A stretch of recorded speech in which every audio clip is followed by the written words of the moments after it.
Irebe FM, iradiyo yacu, Irebe FM, umunezero wacu, Irebe FM, Irebe FM, megahertz 91.4. No munsi w'igenekerezo rya mbere ndamukiza ibihumbi 2026 n'icyubahiro Varisito Ndayishimiye umukuru w'igihugu cyacu kiza cy'u Burundi yakiriye umushinga ntahe Sutomu Yamamoto asanzwe ari umuyobozi mukuru w'ikigo gisanzwe kijejwe ubwishingizi mu bijanye n'imitahe. Ico kigo ni ikigo mpuzamakungu kikaba cegamiye ibanki nkuru y'isi yose. Ni ikigo gisanzwe gifasha mu bintu byinshi vy'iterambere bijanye n'ubuzima bw'igihugu.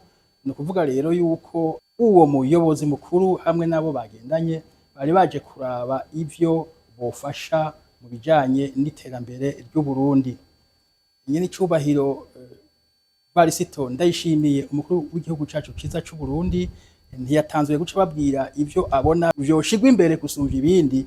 Aravuga ati ndipfuza yuko urugomero rwa Kajeke bwo kubakwa rugahera kuko bwotuma ikiyaya ca Rusizi cama kibogaboga ibitegwa umwaka wose ata season nimwe dusivye kurima.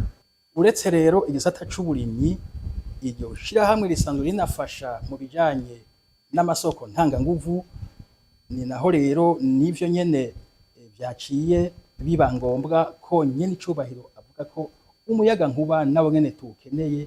Aributsa yuko ataterambere na rimwe rishoboka ibijanye n'amasoko ntanga nguvu bidateye imbere.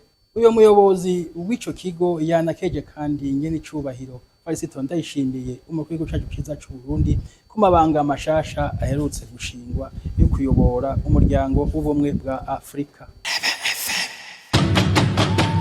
Irebe FM, iradiyo yacu, Irebe FM, umunezero wacu, Irebe FM, Irebe FM, megahertz 91.4.